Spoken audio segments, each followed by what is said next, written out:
Bismillahirrahmanirrahim. Assalamualaikum warahmatullahi wabarakatuh. Alhamdulillahirabbil alamin. Walladzi arsala rasulahu bil huda wa dinil haqq liyudhhirahu 'ala dini kulli. Fakafa billahi syahida wa asyhadu an la ilaha illallah wahdahu la syarikalah wa asyhadu anna Muhammadan abduhu wa rasuluh. Allahumma shalli ala Muhammad wa ala alihi wa ashabihi faman tabi'ahum bi ihsanin ila yaumiddin. Ya ayyuhan nas ittaqu rabbakum alladzi khalaqakum min nafsin wahidah wa khalaqa minha zawjaha Babasa minhuma rijalan katsiran wa nisaa'a wattaqullaha alladzi tasaaluna bihi wal arham innallaha kana 'alaikum raqiba wa ba'd. Fa inna astaqal hadisi kitabullah wa khairal hadyi hadi Muhammadin sallallahu alaihi wasallam. Syarrul umuri muhdatsatuha fa inna kulla muhdatsatin bid'ah wa kulla bid'atin dhalalah wa kulla dhalalatin finnar. Ayol ikhwah akramanna subhanahu wa ta'ala. Setelah kita aturkan pujian, sanjungan, syukur kita semata hanya untuk Allah Ta'ala yang teriring doa, salawat, salam semoga tercurah untuk Rasulnya Muhammad sallallahu alaihi wasallam. Alhamdulillah, syukur kita turun kepadanya. Kita mendapatkan nikmat yang sangat besar. Sejak badan kita sehat, suasana juga aman, keislaman kita masih terjaga,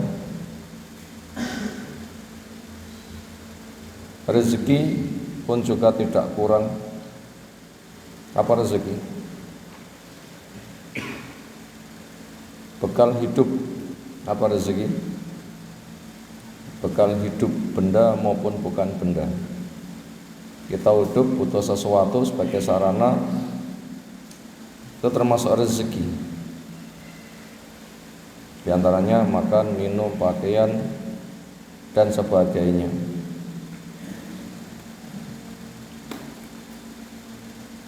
Maka bentuk syukur kita gunakan untuk nambah ketaatan.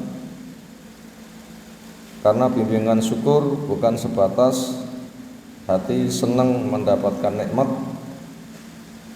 lisan berucap alhamdulillah, tetapi mewujudkan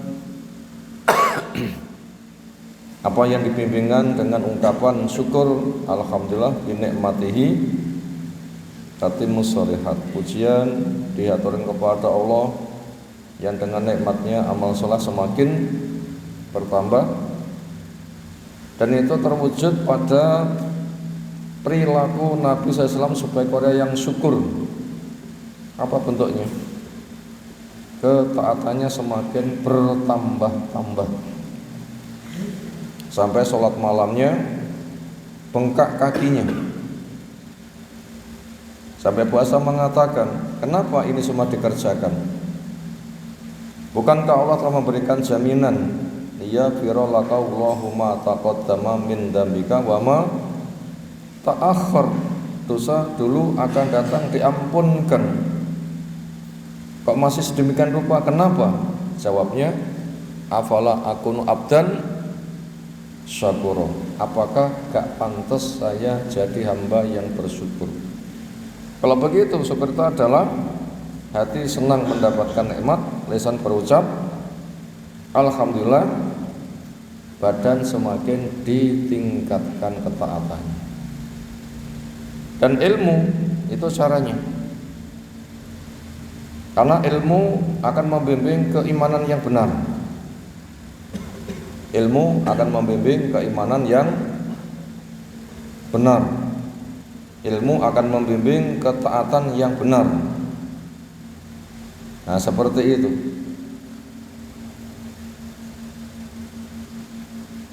Itulah apa yang telah Allah jelaskan supaya iman bertambah-tambah, sebagaimana tertuang di dalam sebuah ayat, idza tuliyat alaihi ayatuhu zadathu imana. Ketika dibacakan kepadanya ayat-ayatnya, imannya semakin bertambah. Materi keilmuan yang kita kaji di kesempatan kita kali ini masih tema tazkiyatun nafas, upaya mengenali kotoran jiwa, kemudian dihilangkan kotoran supaya bisa tumbuh berkembang mencapai puncaknya.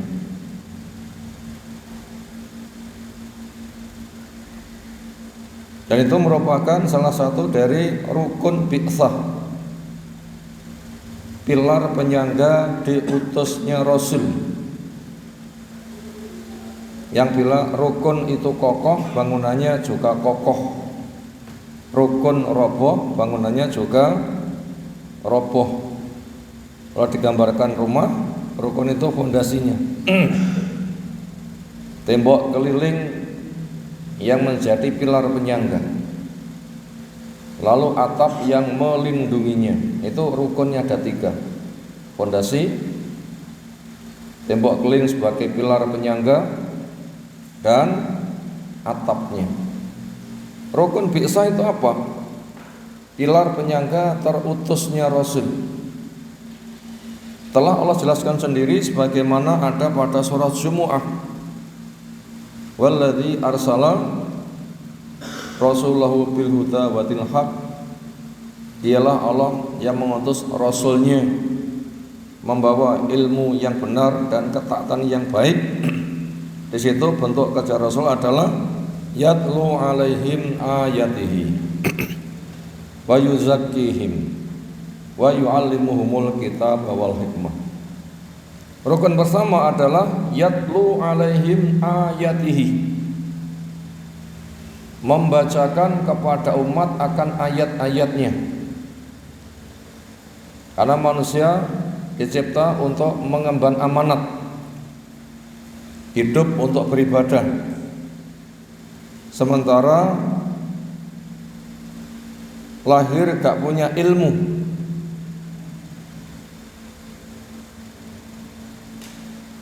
dan ibadah tanpa ilmu gak boleh untuk dikerjakan.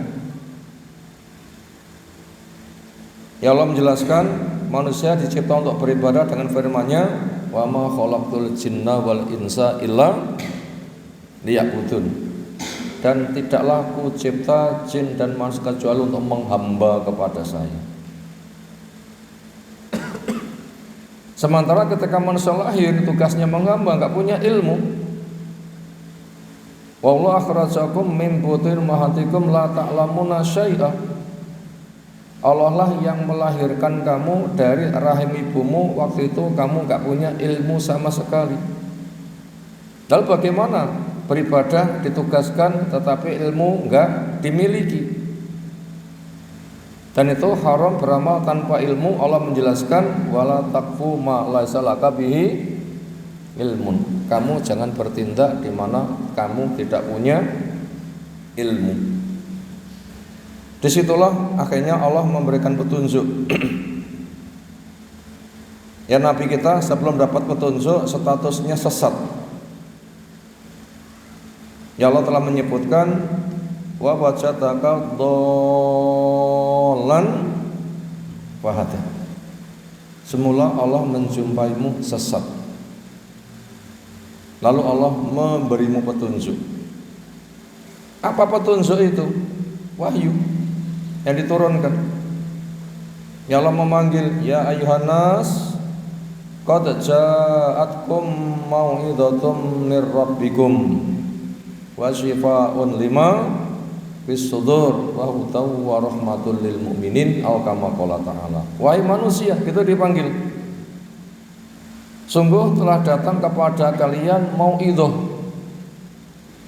arahan, bimbingan, petunjuk yang datang dari Allah Rabbmu, sebagai petunjuk, sebagai rahmat buat orang yang mengimaninya.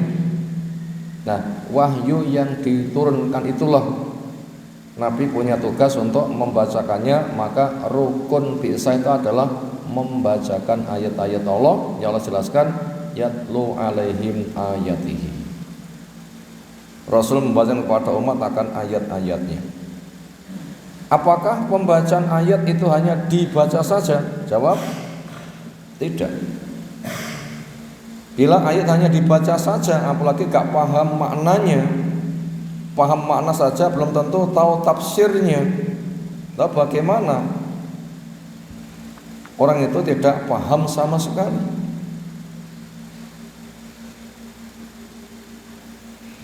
Allah pun juga menjelaskan, afala yatadabbarunal Qur'an am ala qulubin aqfaluha.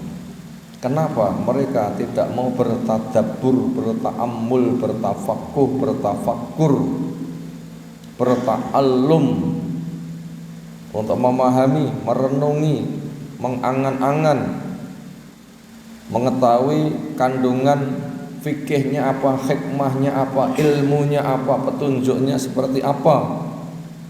Kepada mereka yang hanya membaca tanpa paham, itu masih ada celah. Kenapa? Hanya membaca saja, gak mau bertadabbur. Am ala qulubin aqfaluha, emangnya di hatinya ada sumber. Makanya Nabi ketika membacakan lengkap dengan tafsirnya. Ya Allah menyebutkan litubayyina linnasi ma nuzzila ilaihim, untuk kamu jelaskan kepada manusia wahyu yang diturunkan. Membacakan paketnya, memahamkan. Apabila belum paham juga silakan bertanya, karena disilahkan. Saluni, silahkan tanya kepadaku.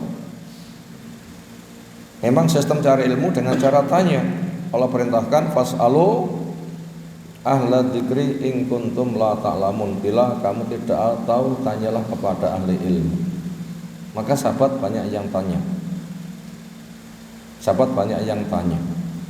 Di antaranya ada yang tanya, Nabi SAW, saya telah banyak belajar,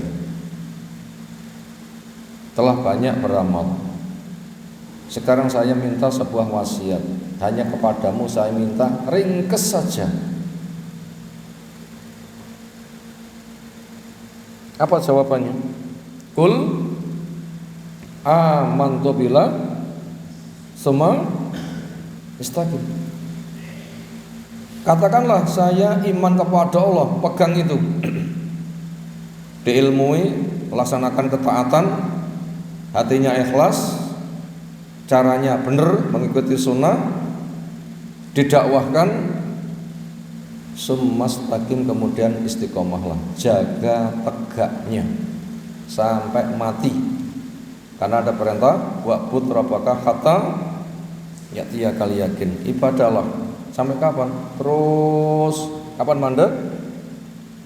Bila sudah datang al yakin. Itu baru mandek, mentok, gaduk, cetok al yakin. Napa al yakin? Kematian. Akhirnya dimandikan, pakaian dikafankan, sholatkan ke kuburan, diantarkan. Nah, sejak itu sudah enggak beribadah lagi. Makanya tidak boleh minta pada orang mati, nyuwun idi pangestu wong mati. Di masyarakat apakah ada orang yang minta pada orang mati, istilahnya nyuwun idi pangestu? Mboten.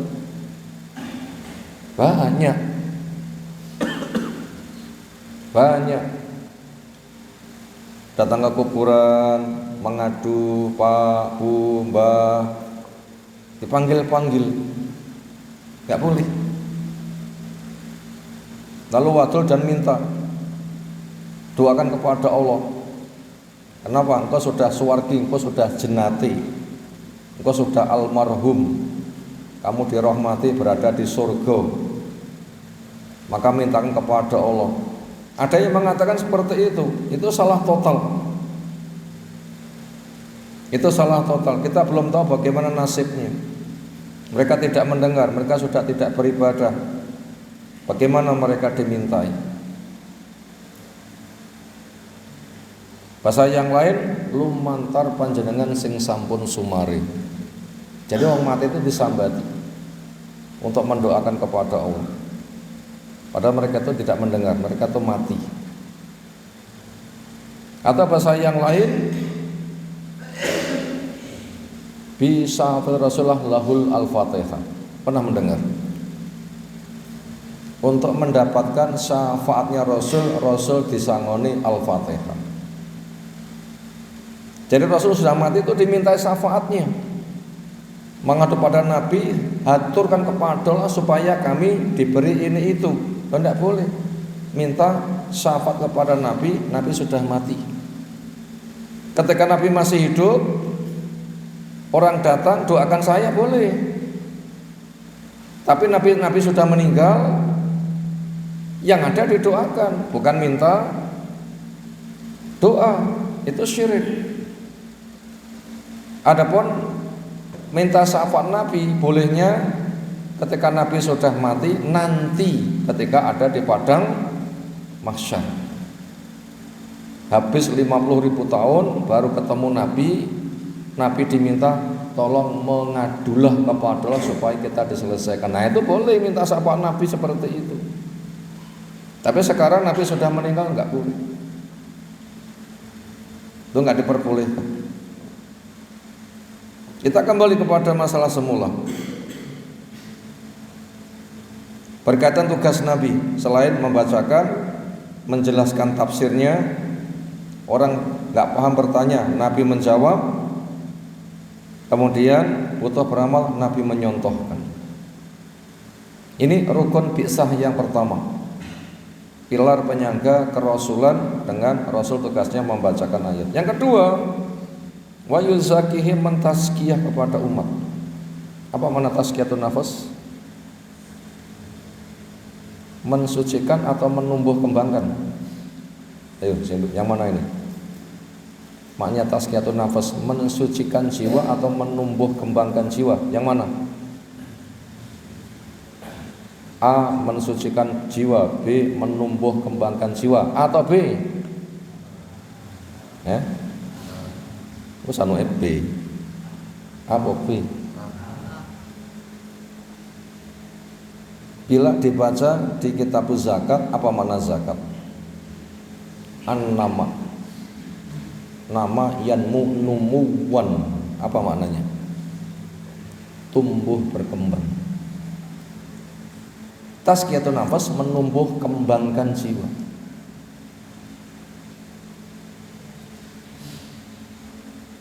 Kalau ingin memiliki makna penyucian, yaitu supaya bisa tumbuh berkembang, nodanya dibersihkan dulu. Nah itu baru berkembang. Jadi prinsipnya tazkiyatun nafas itu menumbuh kembangkan jiwa. Kan ada penghalangnya. Nah ini penghalangnya disingkirkan. Ibaratnya pohon mau tumbuh, di atasnya ada cor yang menghadang. Supaya tumbuhannya bisa berkembang, penghalangnya disingkirkan. Nah, bisa berkembang. Jadi tazkiyatun nafas itu menumbuh kembangkan jiwa. Caranya penghalangnya dihalangkan, lalu disuburkan supaya dia tumbuh berkembang dengan baik. Sehingga nanti semakin lama semakin berkembang, mati berada pada puncak kebaikan. Ibaratnya petani datang ke sawah membawa 5 kg gabah, disemaikan sekitar 3 bulan atau 4 bulan berikutnya pulang membawa berapa ton? Berton-ton gabah. Kita lahir fitrah, ditumbuh kembangkan dengan ilmu syar'i, beribadah dan taat, mati puncak pahala.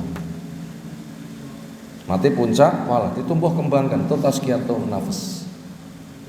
Itu rukun yang kedua. Rukun yang ketiga adalah pemberdayaan dengan ilmu. Wa yu'allimuhumul kitaba wal hikmah.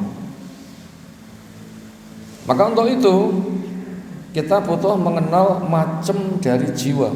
Berapa macam nafas itu? Ada 3. 1, nafsul mutmain. 2, nafsul lawwam.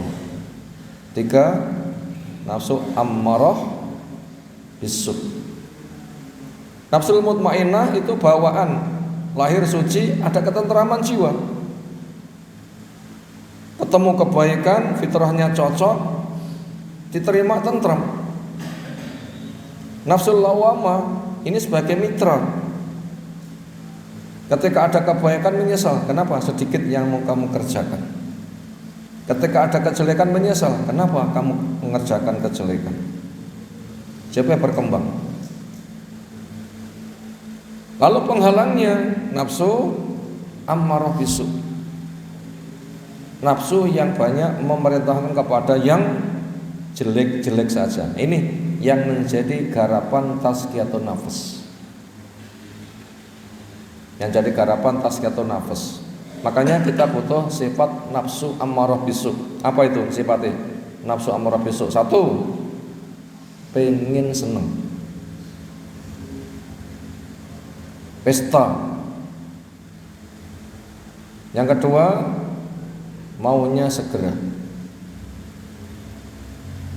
Yang ketiga, tidak peduli halal atau haram, sing penting seneng. Yang keempat, senang memerintahkan yang jelek. Yang kelima, setan masuk untuk mendorong-dorong. Inilah nafsu yang jadi garapan manusia. Nafsu amarah bisu. 5 hal harus kita pahami. Apa tadi?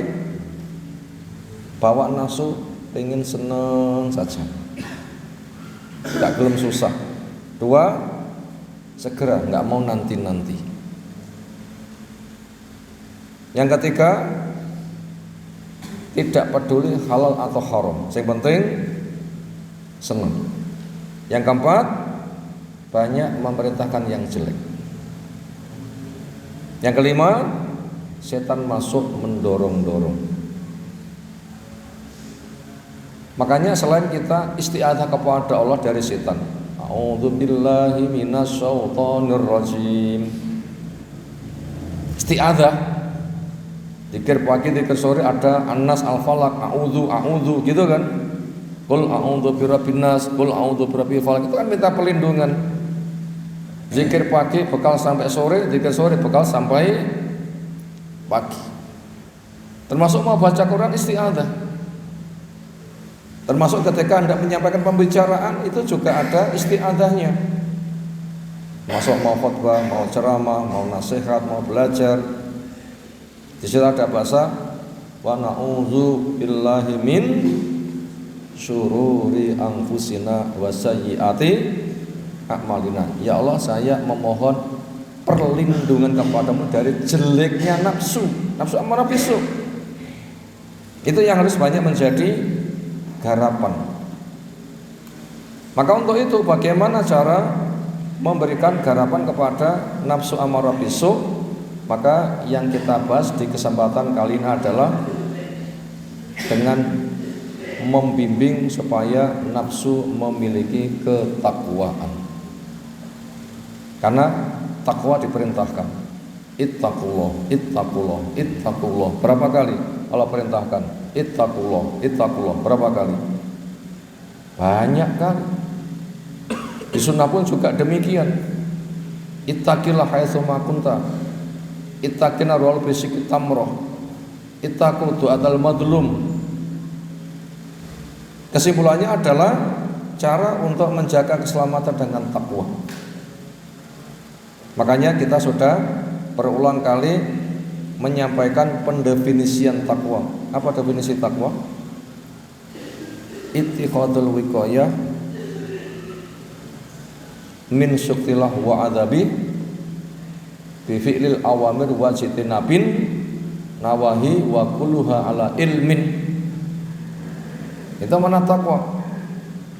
Memasang benteng supaya diri tidak terkena murka siksa Allah. Pasang benteng supaya diri tidak terkena murka siksa Allah.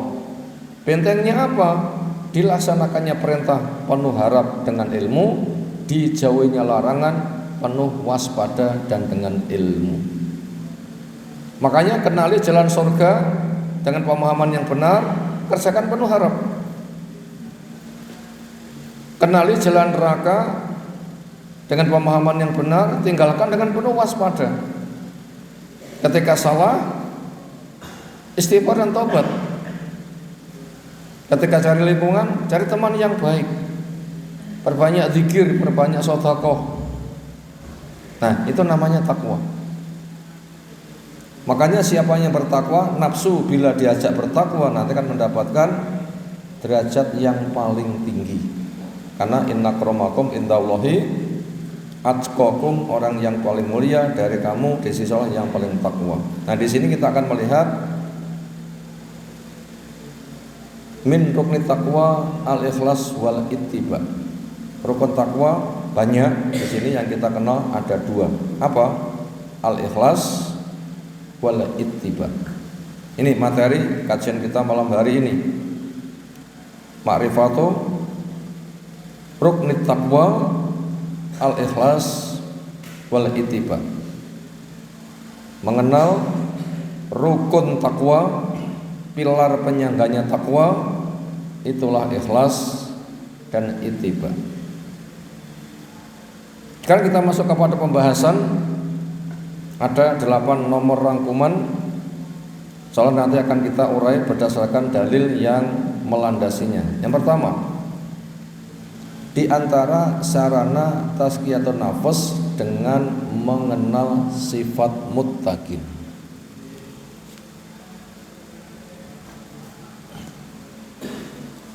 Di antara sarana tazkiyatun nafs dengan mengenal sifatnya orang takwa, sebagaimana ada di Al-Baqarah ayat yang ke-2 3 sampai 5. Gimana Al-Baqarah 2 sampai 5?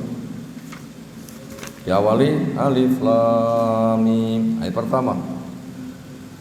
Zalikal kitabu la raiba fi hudal lil muttaqin. Arti alif lam mim,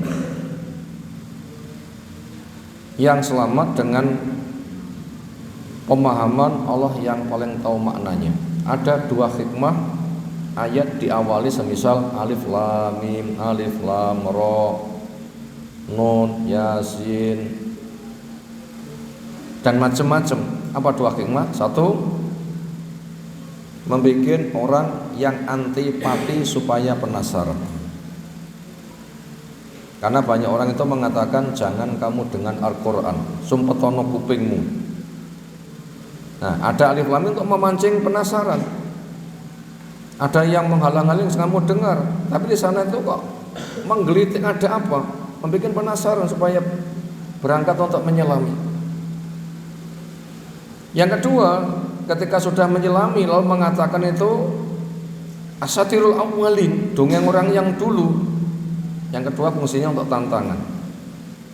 Kalau kamu menuduh Quran itu adalah dongeng atau karangan Rasul atau ajaran orang lain kemudian diterjemahkan dalam bahasa Arab oleh Nabi, sekarang bikin Quran yang semisal. Kamu kan pakarnya. Itu minimal ada 2 makna. Ayat diawali dengan apa? Alif lam mim. Yang kesimpulannya mereka nggak akan mampu menyaingi. Akhirnya mereka tergiring. Ini memang betul-betul firman Allah Subhanahu wa ta'ala. Nah begitu. Akhirnya Allah mengokohkan dzalika, itu Alkitabu kitab. Itu betul-betul dari Allah sebagai petunjuk yang la raiba fi, enggak ada keraguan. Hudan lil muttaqin, pembimbing untuk orang yang takwa. Siapa ingin menjaga diri jangan sampai terkena murka dan siksa Allah, sehingga jalan kebaikan dikerjakan penuh harap, jalan kejelekan ditinggal penuh waspada. Apabila mau jadi orang seperti itu, pembimbingannya lewat Al-Quran. Siapa orang takwa? Ayat yang ketiga, alladzina yu'minuna bil ghaibi, orang-orang yang iman kepada perkara gaib. Apa perkara gaib? Ada cuma indera enggak menjangkau, itu gaib. Hari esok gaib enggak? Hari esok gaib enggak? Ini gaib, kita tidak tahu. Alam kubur gaib enggak? Padang mahsyar, surga neraka, malaikat, Allah, jin, gaib kan? Ada, cuma indera kita nggak menjangkau. Bila kita tidak tahu, jangan bicara tahunya, karena diberitahu lewat wahyu. Maka Quran banyak cerita yang gaib, sunnah banyak cerita yang gaib. Apa diceritakan, pahami, terimalah. Apa bimbingannya, kerjakan. Sebagaimana contoh. Makanya orang tidak boleh hanya mengandalkan akal, percaya apa yang terjangkau oleh akal. Itu namanya para filosofis ahli filsafat. Itu dipercaya, dicek nyata. Alam kubur mereka nggak mampu mengecek, katanya nggak ada. Ini kesesatan. Makanya gaib wajib diimani. Kenapa? Karena diberitahu lewat wahyu. Sifat kedua, wa yuqimunas sholata, dan mereka menegakkan sholat. Dan itu wajib dibangun di atas ketauhidan. Rukun Islam yang 5, pengerjakannya belum tentu seseorang bisa genep. Rukun Islam yang 5, pengerjakannya belum tentu bisa genap. Untuk skala pribadi selamat, minimal berapa rukun Islam yang dikerjakan? 5 jumlahnya, tapi belum tentu melaksanakan semuanya. Untuk pribadi minimal berapa yang bisa dikerjakan nanti mengantarkan selamat? Berapa? 2. 1, ikrar syahadatain. 2, menegakkan sholat. Zakat masih nanti, karena cita pribadi masalahnya. Puasa belum tiba waktunya. Haji juga belum. Berapa minimal? 2. Detik ini bisa. Apabila mati sudah surga. Makanya tanda orang yang beriman, setelah kokoh imannya, ikrar 2 kalimat syahadat, yang kedua menegakkan sholat. Dikumandangkan adzan, laki-laki wajib datang. Bila beruzur, ada yang syar'i, ada yang tidak syar'i. Yang tidak syar'i ada ancaman, yang syar'i diperbolehkan. Lalu tanda yang ketiga, wa mimma razaqnahum yunfikun, dari sebagian rezeki yang mereka diberi, mereka mau berinfak. Untuk ngopeni awak itu infak, ngopeni keluarga itu infak, ngopeni yatim keluarganya infak, kerabat yang miskin itu infak, tetangga butuh dibantu itu infak. Bila masih tersisa tahunan mencapai nisab, ada zakatnya. Itu ciri khas. Infak per detik, infak per hari, infak tahunan. Maka jangan dihabis-habiskan harta. Sifat berikutnya, walladzina yu'minuna bima unzila ilaika wa ma unzila min qablik. Iman kepada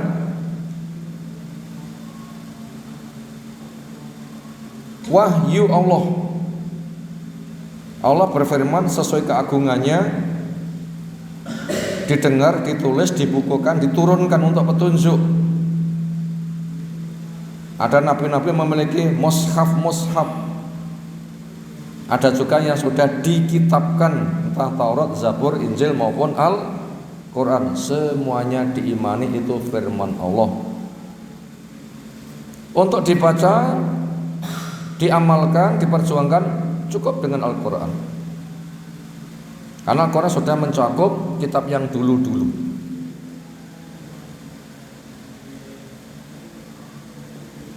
Wabil akhirati yuqin, sifat berikutnya, kepada hari akhir mereka yakin. Ini sudah sifat keberapa ini? 1, yu'minuna bil ghaibi. 2, wa yuqimuna shalah. Yang ketiga, wa mimma razaqnahum yunfikun. Yang keempat, walladzina yu'minuna bima unzila ilaika wa ma unzila min qablik. Yang kelima, wabil akhirati hum yuqinun, kepada hari akhir mereka yakin. Artinya dunia akan mengalami putaran terakhir. Orang semula tidak ada, dicipta di rahim, dicipta di alam dunia. pindah ke alam kubur masa penungguan. Setelah nanti dunia akan digulung bumi, diganti bumi lain, langit diganti langit yang lain, masuk pada putaran terakhir yang ada hanya surga dan neraka. Makanya dunia tempat untuk bersiap-siap. Itu namanya wabil akhirati hum yuqinun. Itu ada 5 sifat orang yang takwa. Makanya orang yang punya sifat demikian, ulaika ala hudam mir rabbihim wa ulaika humul muflihun. Orang yang berada di atas petunjuk, mereka dijamin pasti benar. Lafaz ulaika humul muflihun, ulaika itu mubtada, al muflihun itu khabar, ulaika itu ma'rifat, al muflihun juga ma'rifat. Hum itu namanya dhamir fasl. Huruf berbentuk sebagai dhamir munfasil rafa, letaknya ada di antara mubtada dan khabar, di antara fungsinya sebagai ikhtisas atau takkid. Pasti beruntung mereka, atau hanya mereka saja yang beruntung. Itu tadi nomor 1 di antara sarana tazkiyatun nafs dengan mengenal sifat muttaqin. Makanya jiwa kita nafsu amarah bisu digiring ke sana. Yang kedua, arti takwa yang di depan sudah kita sampaikan. Di sini disampaikan pendefinisian. Apa itu? Ittikhadul wiqayati min suhtillah wa adabi bi fi'lil awamiri wa jatina bin nawahi. Nah, itu masih kurang itu. An-nawahi ditambah sendiri. An-nawahi ditambah sendiri. Diambil dari kata nahyun, nawahi. Ittikhadul wiqayah, memasang benteng. Takwa itu memasang benteng. Ada bencana apa? Bencananya min suhtillah, ada bencana murka Allah. Wadabi, ada bencana azabnya. Makanya dibentengi. Bagaimana cara membentengi diri? Bi fi'lil awamir wa jatina bin nawahi, melaksanakan perintah dan menjauhi larangan. Semuanya sudah ada bimbingan ilmunya. Itulah Al-Quran, ditafsirkan dengan sunnah, dipahami, diamali sebagaimana para sahabat. Makanya cari ilmu itu bersifat terus. Itu tadi tentang makna takwa. Nomor 3, fadilah takwa. Silahkan dibaca di awal surah At-Talaq. Kita bikin rangkumannya saja. Apa saja di situ fadilah orang takwa? May yattaqillaha, apa terusnya? Yaj'allahu makhraja. Lagi, wa yarzuqhu min haitsu la yahtasib. Wa may yatawakkal fa huwa hasbuh. Wa may yattaqillaha yaj'alhu min amri yusra. Yukaffir anhu sayyi'atihi wa yu'dhim lahu ajra. Nah, begitu. Allah berikan jalan keluar. Datang rezeki dari arah yang tidak disangka-sangka. Allah menjamin memberikan kecukupan. Bila punya dosa digugurkan. Bila pahalanya kecil dibesarkan. Bila punya urusan yang sulit dimudahkan. Ketika mereka mau cari ilmu, maka mereka akan dibimbing sehingga tahu bisa melaksanakan. Nah, itu fadilah dari takwa. Silakan nanti diselami awal-awal dari surah At-Talaq tentang fadilah dari takwa yang itu amat sangat besar. Berikutnya kita masuk nomor 4, rukun takwa, yaitu ikhlas dan ittiba serta ilmu. Yang akan dibahas di sini adalah ikhlas dan ittiba. Akan dibahas, itu ikhlasnya belum ditulis. Dalam Quran itu akan dibahas ikhlas dan ittiba. 2 yang akan kita bahas. Sebagaimana judul di atas, al-ikhlasu wal ittiba. Itu akan kita bahas duluan insyaallah. 2 rukun takwa.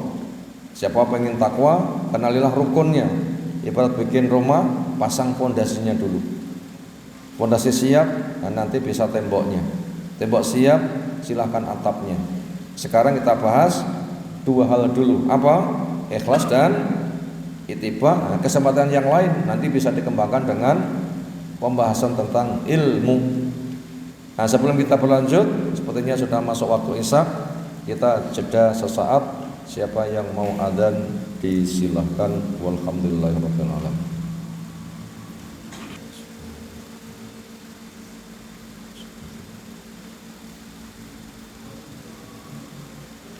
Alhamdulillah, adzan berkumandang. Begitu leluasa, membelah angkasa, tanda negeri Islam. Kita bisa menjawab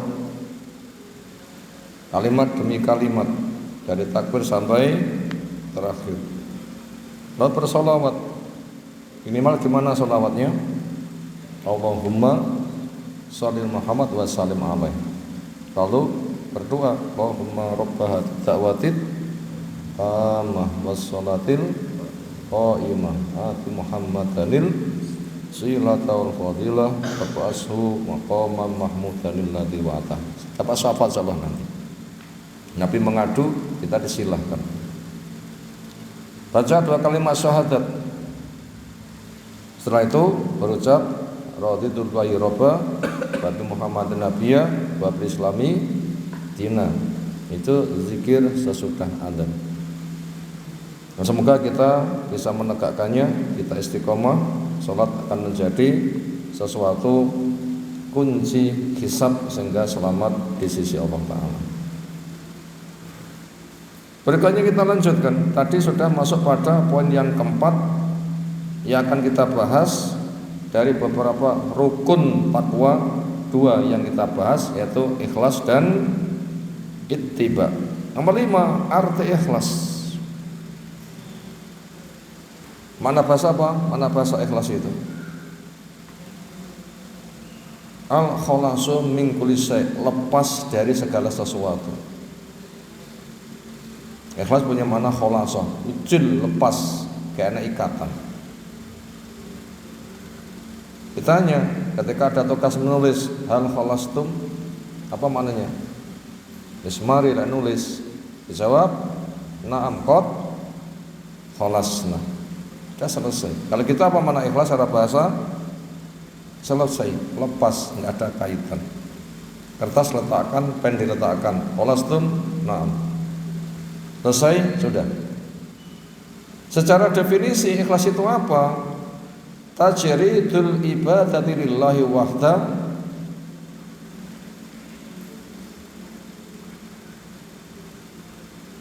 wa tanawulu rahmatih.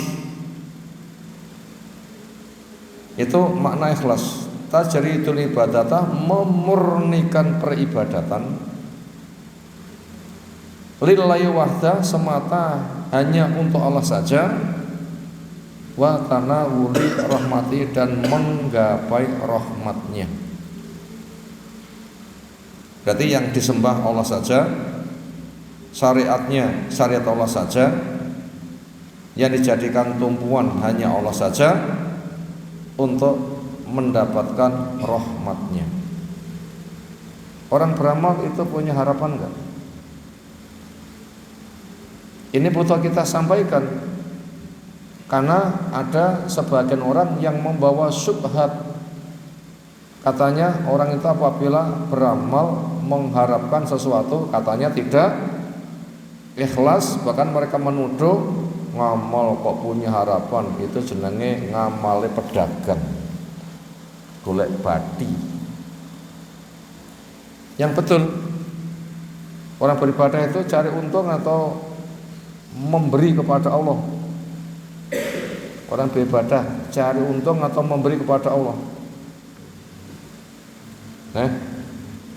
Orang beribadah cari untung atau memberi kepada Allah? Cari untung. Kalau kita tuh memberi, kita tuh punya apa? Innalillah, kita milik Allah. Punya apa?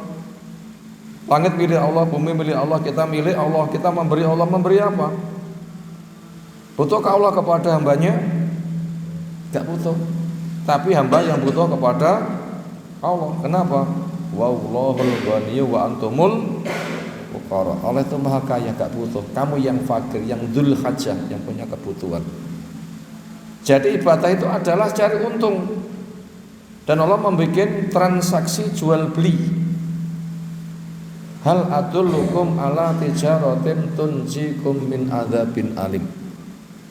Maukah kamu saya tunjukkan perdagangan transaksi jual beli yang bisa menyelamatkan kamu dari siksa yang pedih. Jelas cari untung, Allah menggunakan bahasa tijarah. Apa dagangan yang kita jual? Tu'minuna billahi wa rasulihi wa tujahiduna fi sabilillah bi amwalikum wa anfusikum. Kamu iman kepada Allah,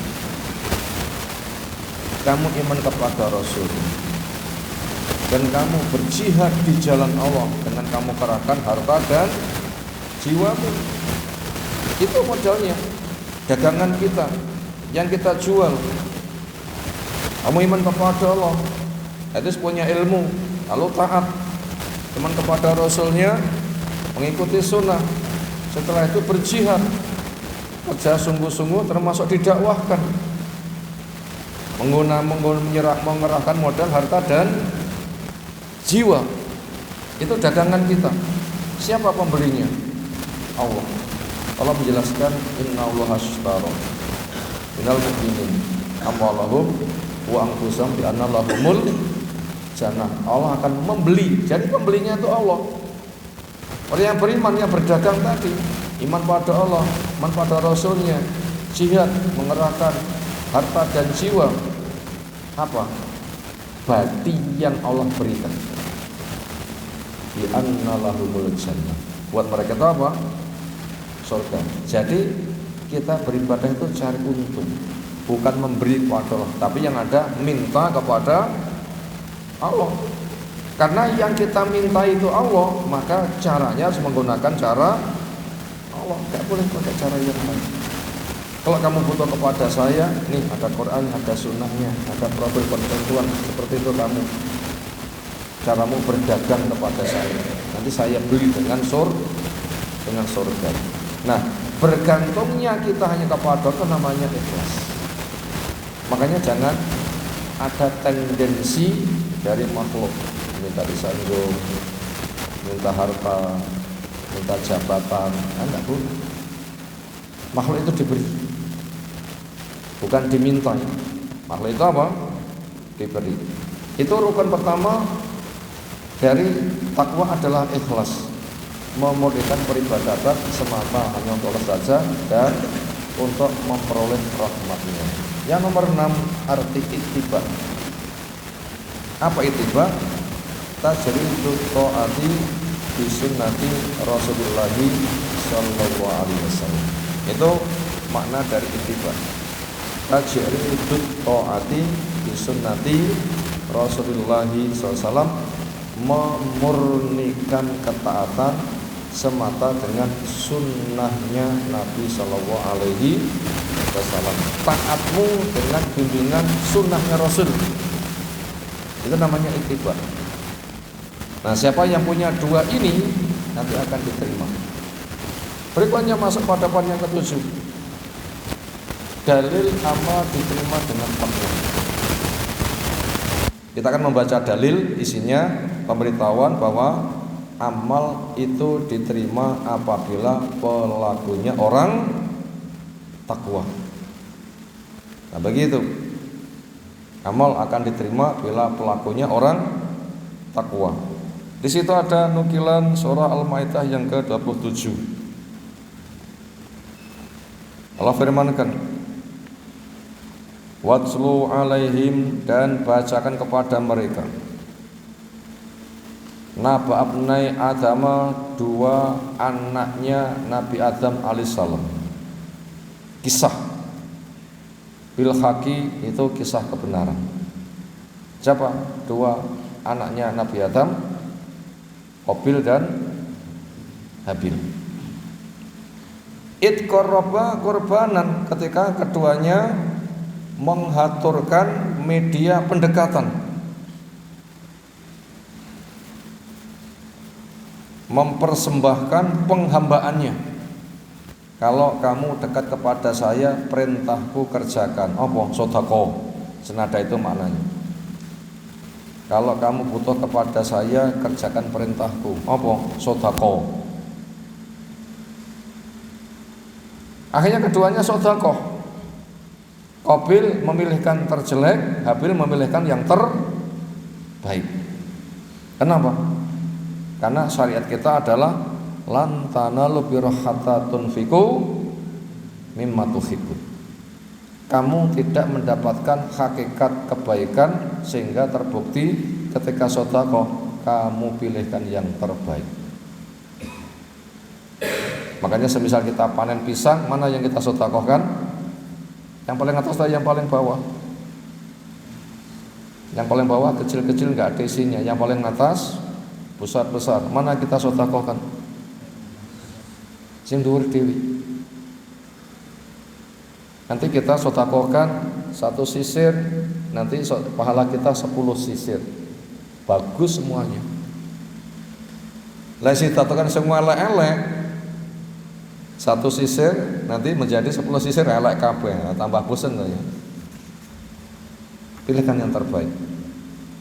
Makanya Qabil memilihkan sing elek, Habil memilihkan yang terbaik.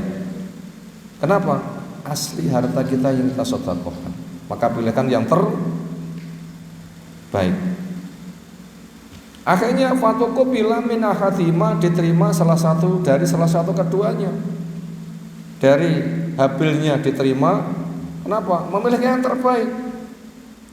Walam yutaqabbal minal akhari, dan tidak diterima dari yang lain. Dari siapa? Qabil. Berarti yang satu sedekahnya nasi hangat, diterima enggak? Diterima. Yang satu sedekahnya nasi basi, diterima enggak? Tidak diterima. Akhirnya yang tidak diterima sedekahnya bukannya dia berbenah tapi hasad. Kenapa kamu yang diterima, saya kok tidak? Mestinya kita itu berbenah mestinya. Akhirnya dia mengatakan, qol la'aqtulanak, saya akan bunuh kamu. Jelek enggak seperti itu? Naudzubillah min dzalik. Mestinya tidak diterima, tidak naik kelas misalnya, koreksi untuk belajar lagi. Kenapa ngamuk-ngamuk? Ada naik kelas ngamuk-ngamuk. Dia tidak benar. Mestinya belajar lagi. Ternyata dia itu membunuh. Qala Habil mengatakan, innama yataqabbalullahu minal muttaqin, sesungguhnya sedekah yang Allah berkenan menerima itu hanya dari orang-orang yang takwa. Berarti ini memberitahu kepada kita amal yang akan diterima apabila dikerjakan oleh orang yang takwa. Hatinya ikhlas, praktiknya mengikuti sunnah. Siapa yang melaksanakan? Ya, itu nanti akan memiliki pribadi yang takwa. Cara menumbuh kembangkan jiwa sehingga akan semakin mekar, itulah tazkiyatun nafas dengan cara takwa. Berikutnya yang ke-8, ayat yang mencakup 2 rukun ini. Ayat yang mencakup 2 rukun ini. Orang takwa rukunnya ikhlas dan ittiba. Sekarang kita membaca ayat, isinya adalah bila kamu punya ikhlas, punya ittiba, maka itu amal yang akan diterima. Nukilan dari surah An-Nisa 124. Wa man ahsanu dinan mimman aslama wajhillah wa huwa muhsin wattaba millata Ibrahim hanifa wattakhadallahu Ibrahim khalil. Wa man ahsanu, dan tidak ada orang yang lebih baik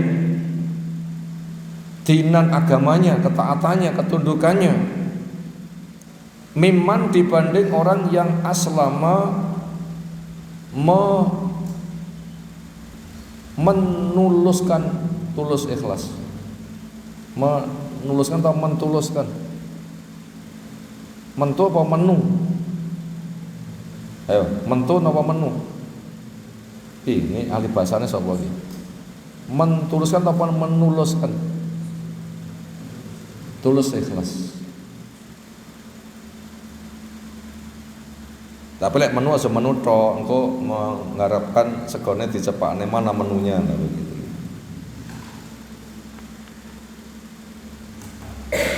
Iman dibanding orang yang aslama menulus ikhlaskan wajahnya, kesetiaannya lillah semata hanya untuk Allah. Badan manusia yang paling dibanggakan itu wajah, itu yang paling diperjuangkan. Makna menuluskan adalah apalah artinya saya, demikian juga wajahku akan hina di sisi Allah. Saya tunduk kepadanya, maka saya siap sujud. Wajahku yang paling mulia saya letakkan di tempat yang diinjak-injak. Kenapa? Saya tidak ada harganya di depan Allah. Itu menunjukkan betul-betul berharap kepada Allah. Itu ikhlas. Bahwa muslim dan dia itu berbuat ihsan, rumongso diawasi oleh Allah, kangen surganya sehingga semangat beramal, kangen ketemu dengannya semangat beramal, dan ingat dosanya dia muhasabah. Kenapa? Dikejar. Itu namanya ihsan. Itu rukun pertama. Yang kedua, wattaba'a millata Ibrahim hanifah. Ini rukun yang kedua, ittiba, yaitu mengikuti agama Ibrahim. Agama Nabi Muhammad, agama Ibrahim yang kita ikuti. Agama Nabi Muhammad, agama Nabi Ibrahim. Agama yang dibawa Nabi kita itu adalah yang disampaikan Nabi Ibrahim. Nabi kita yang mengokohkan. Makanya dalam sholawat kita, kama sholaita ala Ibrahim wa ala Ibrahim kama barokta ala Ibrahim wa ala Ibrahim. Itu kan, karena Nabi kita itu mengikuti Nabi Ibrahim. Kita enggak semasa Nabi Ibrahim, tapi suruh mengikuti agama Ibrahim. Itu yang dibawa Nabi kita. Itu ittiba. Makna hanifan yaitu bergabung kepada yang hak, jauh dari yang batil. Itu makna hanif. Apa makna hanif? Al-mail ilal haq minal batil. Condong kepada yang hak, ditinggalkan yang batil. Berarti mengambil tauhid, jauh dari syirik. Mengambil sunnah, jauh dari bid'ah. Itu namanya hanif. Wattakhadallahu Ibrahim khalila, memang Allah menjadikan Nabi Ibrahim itu sebagai khalil, makhluk yang paling dicintai. Khalil itu ada dua, Nabi Ibrahim dan Nabi kita tertinggi dari dua khalil. Terakhir kita membaca pesan dari Fudail bin Iyad, generasi Tapin kalau tidak salah. Apa kata beliau? Innal amala, sesungguhnya amalan, idza kana khalisan Allah, walaupun ada dia itu ikhlas, walam yakun sawaban, akan tetapi tidak sawab, enggak cocok dengan sunnah, lam yubbal, enggak diterima. Aku ikhlas banget tapi enggak mengikuti sunnah, diterima kah? Tidak diterima. Wa idza kana sawaban, walaupun amal itu shawab, cocok dengan sunnah, walam yakun khalisan, tetapi enggak ada keikhlasan, lam yubbal, juga tidak diterima. Kalau begitu bagaimana amal diterima? Hatta yakuna khalisan shawaban, ini baru diterima. Sehingga amal itu adalah secara hati ikhlas, pertumbuhannya hanya kepada Allah, Allah yang disembah, rahmat Allah yang diharapkan, pasawaban bener, pakai cara Allah lewat praktek nabinya. Karena wa may yuti'ir rasul faqad atau Allah, siapa yang mentaati rasul berarti dia sudah taat kepada Allah. Wal khalis ayyakuna lillah, adapun ikhlas semata berharapnya hanya kepada Allah. Waswabu, sementara sawab ittiba ayyakuna ala sunnah, ada pengerjakannya mengikuti sunnah. Ini dua rukun takwa, ikhlas dan ittiba. Demikian materi yang kita kaji di malam hari ini. Semoga Allah Ta'ala memberikan ilmu bermanfaat untuk kita semuanya. Ada pertanyaan, silakan.